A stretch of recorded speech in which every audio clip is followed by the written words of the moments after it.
3. Hi, everybody. Happy Sunday.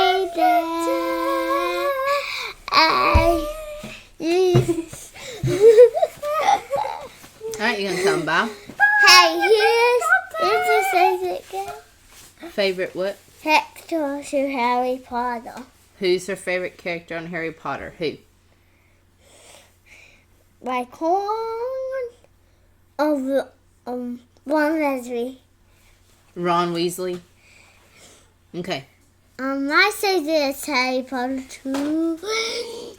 Your favorite is Harry Potter too? And we got that juicy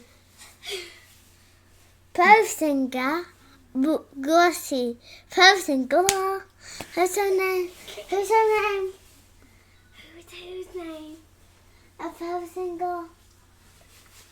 Hermione. No. Luna. No. Luna Lovegood. Jenny has the ball. Has a what? Has ball. Has a what? Ball. A ball. No. Moan and Myrtle.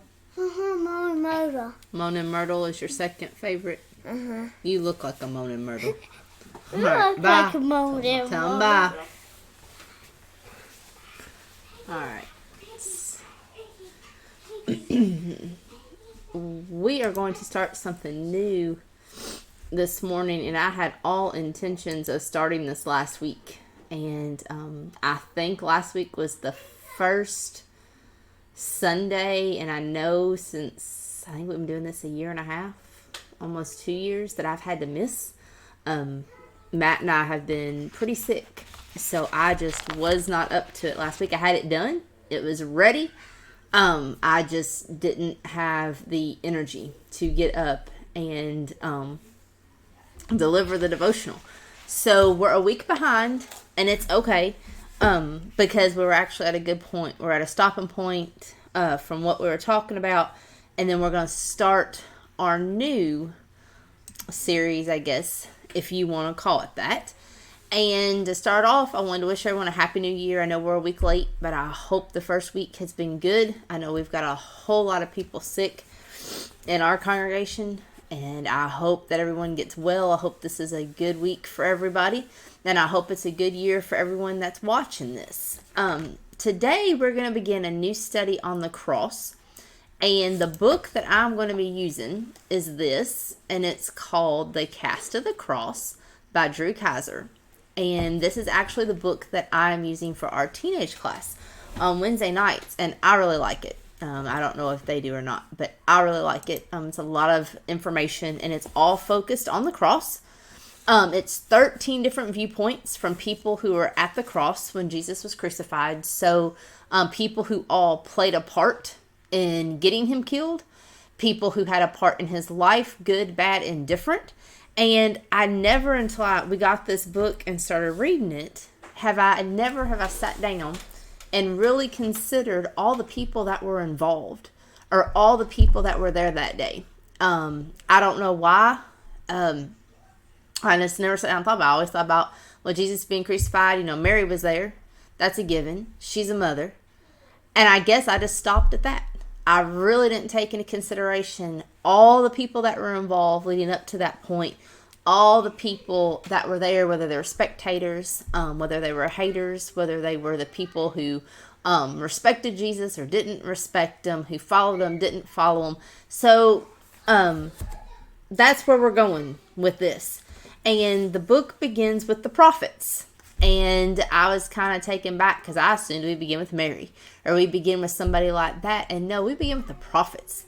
And his point in this chapter is, why would the prophets be there? And his point is they should be. So we're going to look at the crucifixion through the prophet's point of view. And we see in Hebrews 1:1, it tells us long ago, at many times and in many ways, God spoke to our fathers by the prophets. And we know that a prophet is a person who has been called by God to deliver an important message. Some other names for prophets that we find in the Bible are seers, men of God, watchmen, messengers, and servants. And we know that the prophets were important. We know that, and we will talk about this a little bit later, that they foretold what was going to happen, and not just generalization of what would happen. They told you exactly what was going to happen, who was going to do what, how it was going to happen, when it was going to go down, how it was going to go down. And we see that it played out exactly like they told it to.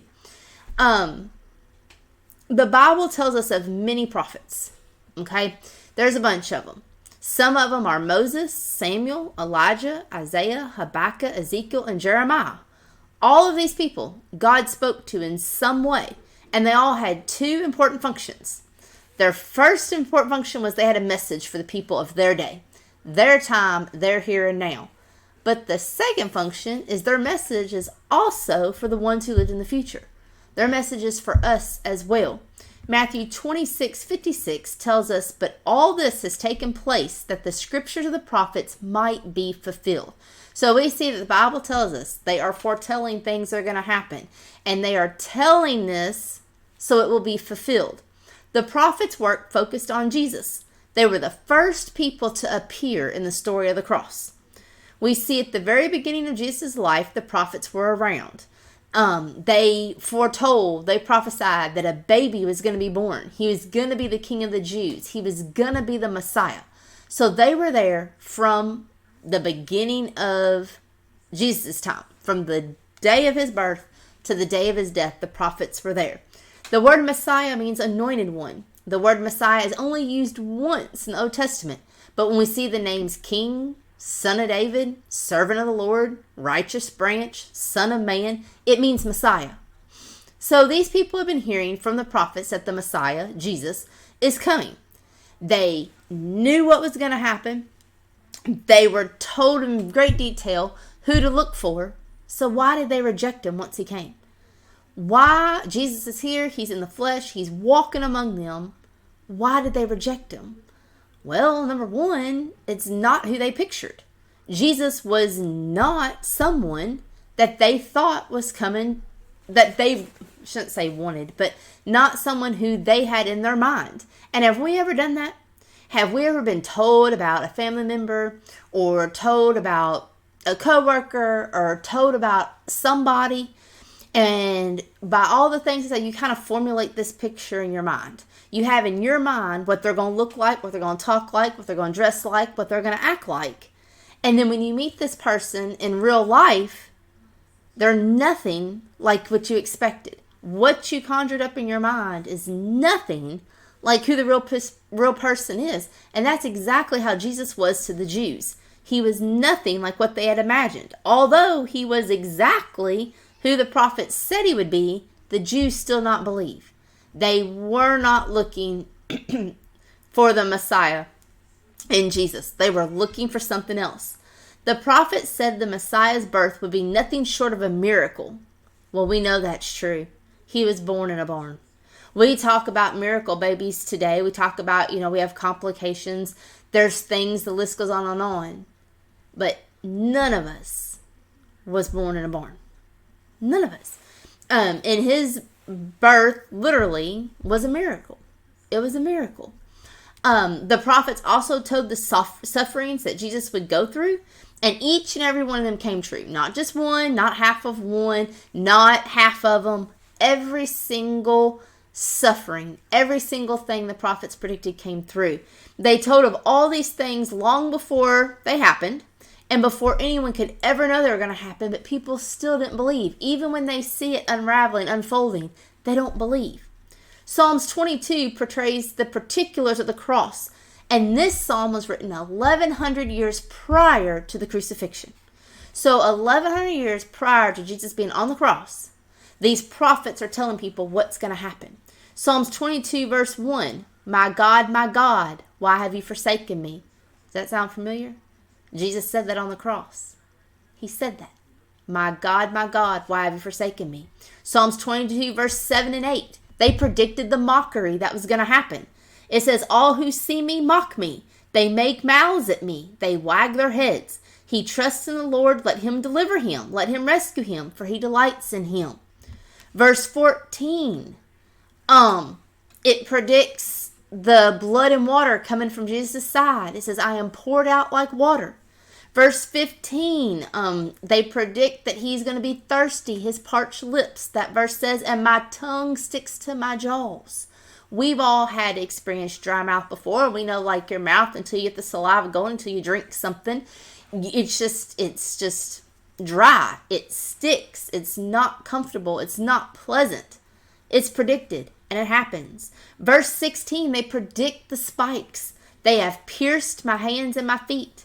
Verse 18, they predict the garments, that the garments are going to be taken from Jesus. The verse says they divide my garments among them, and for my clothing they cast lots. So we see in a psalm that was 1,100 years written prior to this actual event happening, those are just a few of the verses, and they tell you exactly what's going to happen, and every single one of those came true. Jesus cried out, my God, why have you forsaken me? He was mocked. He did have the blood come out of his side. He was thirsty. They did put spikes in his hands and his feet. They did tear his garments and cast lots for them.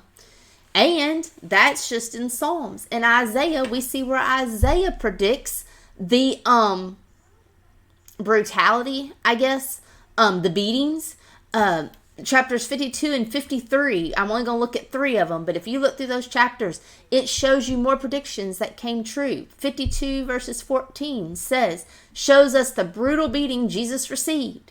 53:7 tells us the Lord's silence before his accusers.